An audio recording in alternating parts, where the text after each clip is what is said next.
Seems complicated, what's happening in Washington right now. It actually is very simple. Don't let the Democrats distract you and try to convince you of things that are not true. Yesterday, or a couple of days ago, Monday, I laid out 6 simple truths about how the Democrats shut down the government, why they did it, and why it is so important for them to come to their senses and turn the lights on. Yesterday, I went through 5 fast facts for you about the shutdown. And I explained, as everyone now knows, Chuck Schumer's desperate attempts to rehabilitate his own image by shutting down the government. Today, we're going to talk about some of the consequences of that shutdown and what it means to real people around this country, real Americans experiencing the devastating cost of their political antics here. And I'm going to read you some sample quotes and headlines that we just collected yesterday from around the country. Here's a headline from The Hill. GOP leaders point to Capitol Police missed paychecks as shutdown drags on. So today, the U.S. Capitol Police officers are going to come to work to bravely protect U.S. government officials and staff in these dangerous times. And they're going to do that without pay. Many Democrats in this chamber, by the way, I want to note, are going to receive paychecks this month while the men and women of the U.S. Capitol Police who are protecting them will not. Here's another headline from the New York Post. Aviation groups warn a government shutdown will delay aircraft safety inspections, maintenance work on critical equipment. While air traffic controllers are going to continue to serve in their posts, thankfully, critical safety inspections are going to stop, increasing risk for air travelers. That affects everybody. Here's another headline from Georgia, local media in Georgia. Central Georgia food banks prepare for surge of new clients during the government shutdown. It's a sad headline. Remember, Georgia's 2 Democrat senators, Warnock and Ossoff, have now voted 5 times to keep the government closed down. 5 times so far. I suspect they may continue, and they're hurting real people in the state of Georgia. Here's one from New Hampshire local media. National parks caught in the crosshairs of government shutdown. Let me point out that both senators from New Hampshire, Senators Shaheen and Hassan, have repeatedly voted to keep the government closed, and New Hampshire's national park sites closed by extension. How about New Jersey? Here's a headline yesterday. Hospital at-home telehealth programs on hold amid government shutdown. You got 2 Democrat senators in New Jersey, Andy Kim and Cory Booker, and they have repeatedly voted against funding these programs, which New Jerseyans rely upon daily. Here's one from Michigan. Michigan nonprofit leaders said a shutdown would be at best disruptive and at worst potentially devastating for local communities. There are 2 Democrat senators in Michigan, Gary Peters and Alyssa Slotkin, and they have voted now 5 times to enable this devastation upon their communities. One more, I could do this all day. Here's one more from CBS News. Government shutdown fears have Colorado food banks bracing for potential new visitors. You guessed it, 2 Democrat senators from Colorado, Michael Bennet and John Hickenlooper, they keep voting over and over to keep the government closed. Democrats claim they want to negotiate, but that is already happening in a bipartisan, bicameral fashion. And we brought in the chairman of the House Appropriations Committee this morning, Tom Cole, who can talk more about that. But I just want to say this as I yield to Mr. Cole, and then you'll hear from the rest of the leaders, and I'll take some questions. There is one sad and inescapable fact that no one can forget here. This shutdown is nothing more than political cover for Chuck Schumer and the Democrats. They are worried about the Marxist flanked in their Democrat Party. The Marxists are about to elect a mayor in New York City. That's Chuck Schumer's state, and he's terrified that he's going to get a challenge from his far left. I've noted that Chuck Schumer is a very far left politician, but he's not far enough left for the communists, and they're coming for him. And so he has to put up his dukes and show a fight. So they picked a fight on something that's not even related at all to the shutdown and the funding that we should have gotten done by the end of September. We just need a stopgap measure to give us a little more time to get the job of Congress done. They refuse to do it because they're playing politics, and real Americans are paying the price for it. But let me introduce Chairman Cole, and he can tell you about some of these discussions that have been going on. Mr. Cole? Thank you very much, Mr. Speaker. Usually when I follow the Speaker, I usually think I should just say what he said and excuse myself right away.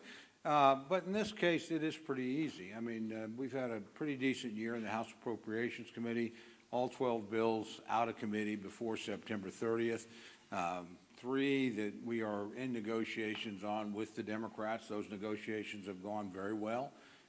We're prepared pretty quickly to close once the government's reopened. We could get at least 3 bills done. The president could sign them in. Those things would be immune from a shutdown until the following September 30th. Then we'd pick another group of 3 or 4 bills, and then we would do in cooperation with our Democratic colleagues and start working on that. So the process, honestly, was moving along pretty well, and then we had unrelated demands, obviously related to repealing work the Congress had already done on Medicaid, and then these new discussions on subsidies. And I do want to point out, at least the bill we have right now in front of us doesn't even go till December 31st. I mean, these actions would still, we could do this work and still have time to turn around, as the president and our leadership has pointed out in both chambers, and sit down and talk about these other issues. But it's hard to do much when the negotiations aren't happening simply because the government is shut down. So again, we're prepared to work. I've got very talented counterparts on the Democratic side. They're good negotiators. We've negotiated a lot of labor issue bills together between Patty Murray, Rosa DeLauro, and myself, and obviously Susan Collins is one of the best legislators in the building. So it's not like we were going to have a hard time, I think, finding common ground, but you do have to restore the government for that to happen.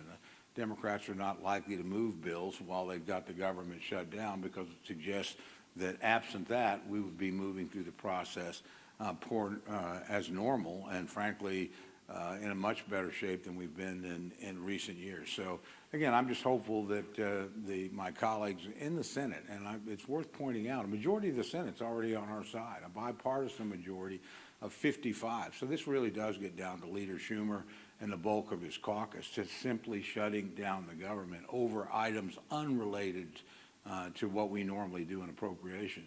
I've mentioned this to both the Speaker and the Leader because they make these decisions, but you know, we should not be handling Medicaid on my committee. We should not be handling the Obamacare subsidies simply because we don't have the expertise or the jurisdiction to do either one of those things. What we can do is move the bills through the process and make sure that every soldier is paid, make sure that every air traffic controller is paid, make sure that the American people don't lose any services. So we're prepared to do that. Frankly, I think my Democratic colleagues are prepared to do that once we resolve this shutdown, and that's quite simply in the hands of Leader Schumer and the bulk of his caucus. When they make the mind that they want the government up and running, believe me, we'll move very quickly, and we'll try to move away quickly from a CR status to passing bills individually or in small groups, and get folks up and working again, and get the government restored and continue that process as we're supposed to do. So with that, Mr. Speaker, I just yield back. Well, appreciate the work that Chairman Cole and the Appropriations Committee have done months and months ago to get us in a place where we would be ready to have all of the appropriations in a place where you can negotiate those differences. It was Chuck Schumer and Hakeem Jeffries who chose to take their toys and go home, all to appease the most radical elements of the far left, because Chuck Schumer is more concerned about his political job than he is about the jobs of millions of American families. American families' lives are at stake here. Whether or not we're going to be able to pay our troops, whether or not people can get on an airplane and go visit a relative or take a vacation, whatever their plans may have been, are being disrupted. Real lives of real people are being disrupted so that Chuck Schumer can show the far left Marxist in his party that he's having some kind of tantrum and fighting Donald Trump because he's afraid of the far left part of his political base. A lot of people say, what is this really about?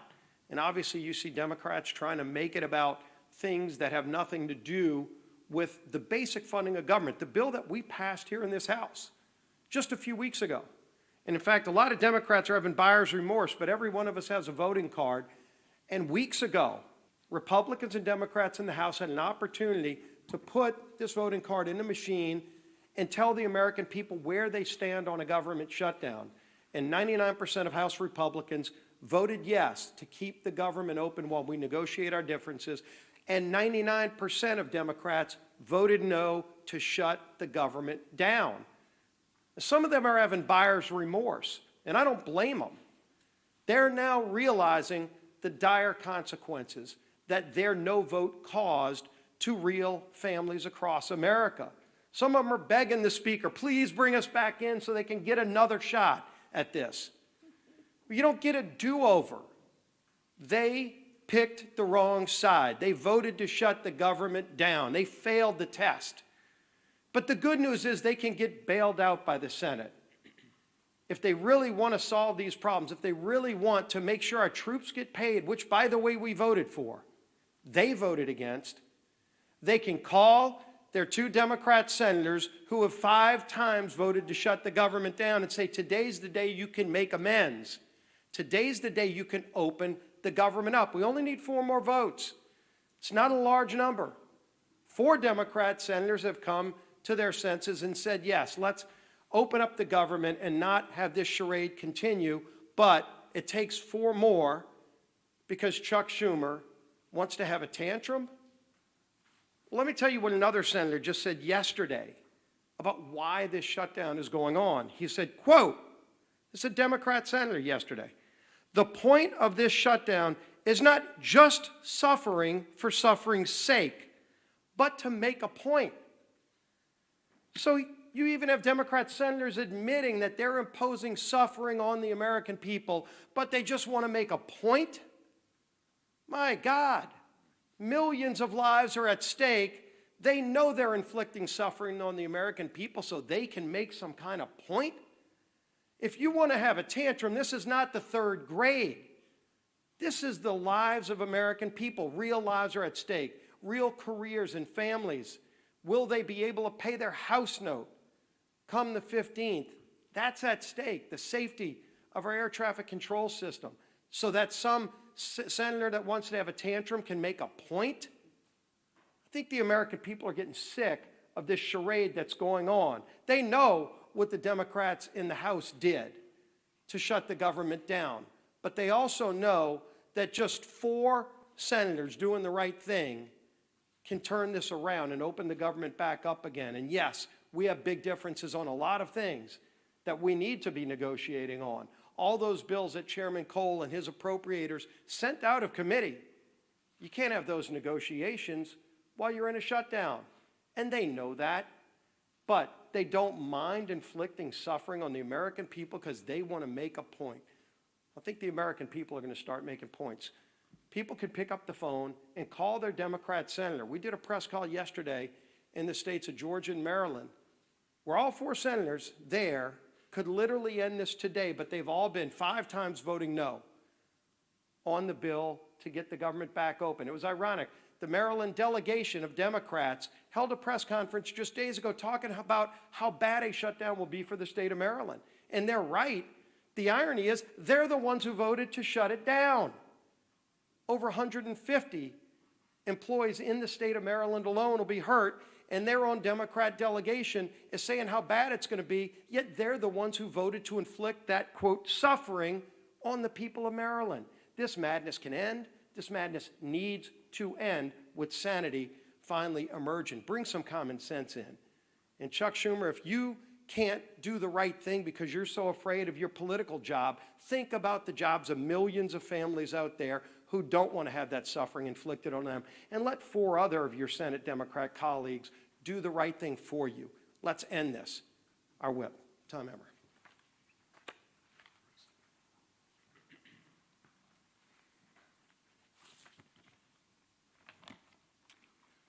Eight days.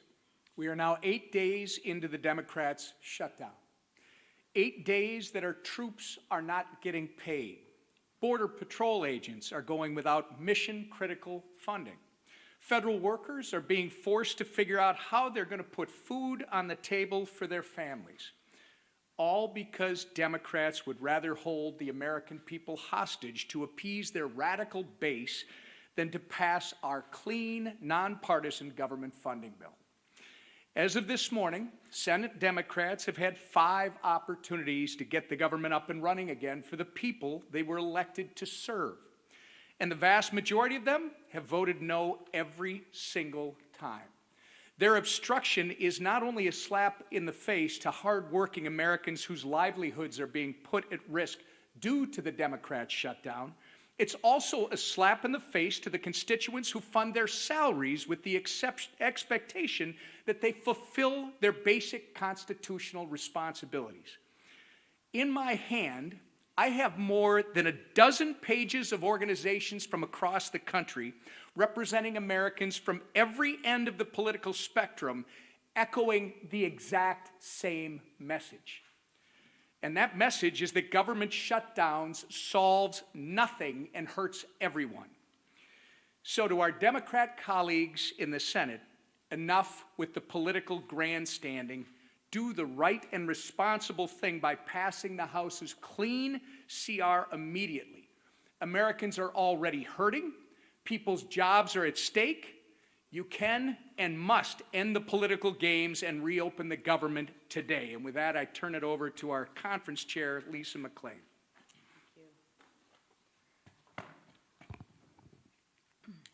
Good morning, everybody. Again and again, Democrats have chosen to put illegal aliens over hardworking Americans. That is not my opinion. That is fact. Read the bill.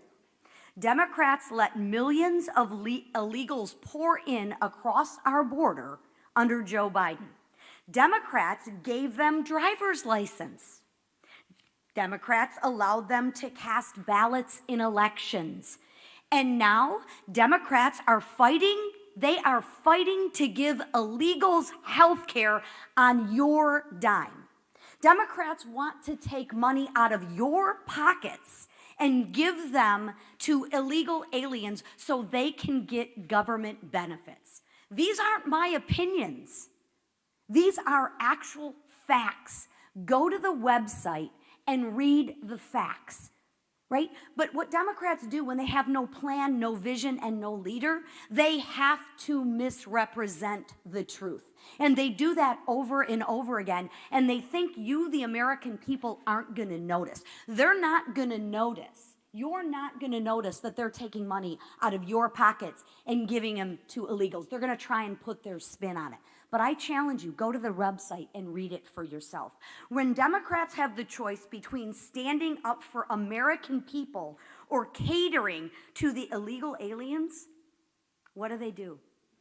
They choose illegals every single time and time again. And that's exactly what they're doing again in this government shutdown fight.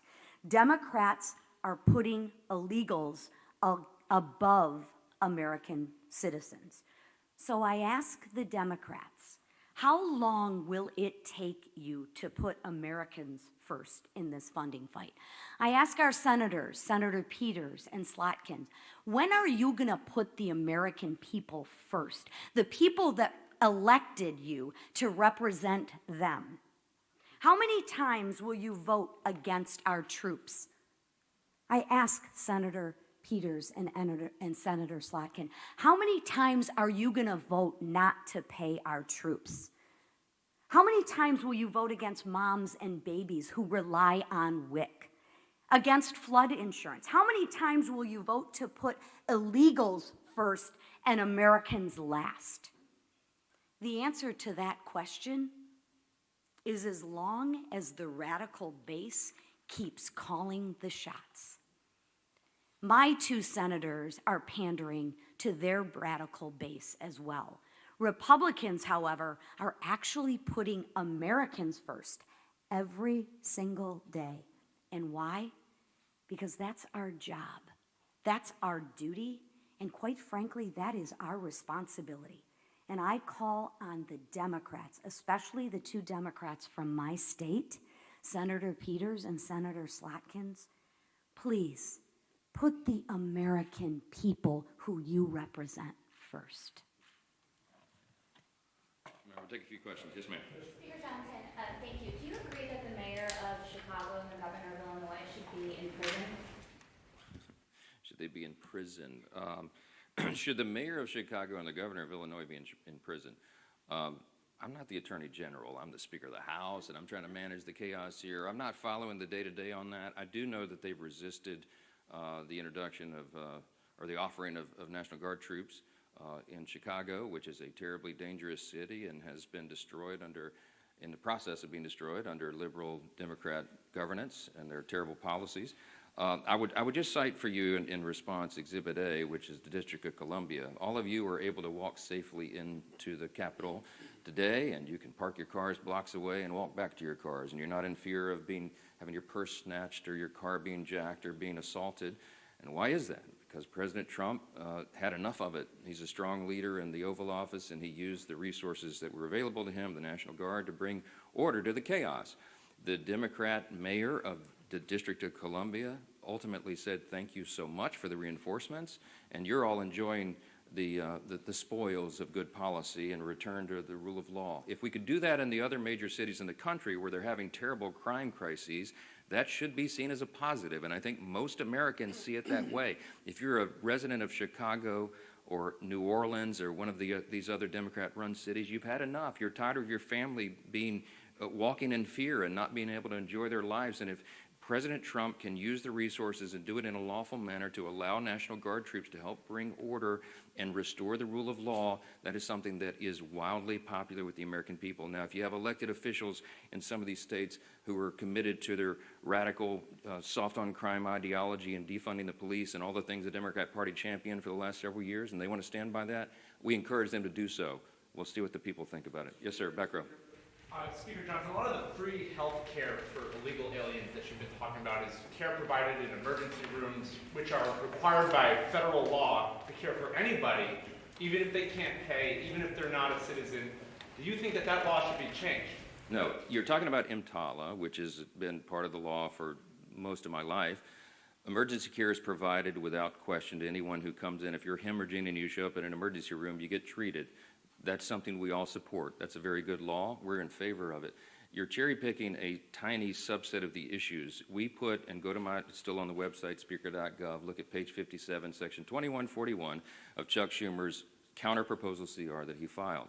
There's 6 categories of things that they would like to restore funding to, and it adds up to $192.8 billion, almost $200 billion of hardworking taxpayer funds that would go to support illegal aliens and other non-citizens. Now, with regard to EMTALA, are we saying change the law? No. But one of the things they're doing, and one of the things that Chuck Schumer is advocating for and has filed in the law and is using as a leverage point to keep the government shut down, is he literally wants to reimburse hospitals more money for treating illegal aliens than American citizens. Fact. Go look it up. Go look on the website. Don't take my word for it. We're not doing that. If you're a young, pregnant American citizen woman who shows up in an ER and you get treated and they pay the hospital less for treating you than some illegal rabble-rouser who came in from some, South American country to do us harm, that is wrong.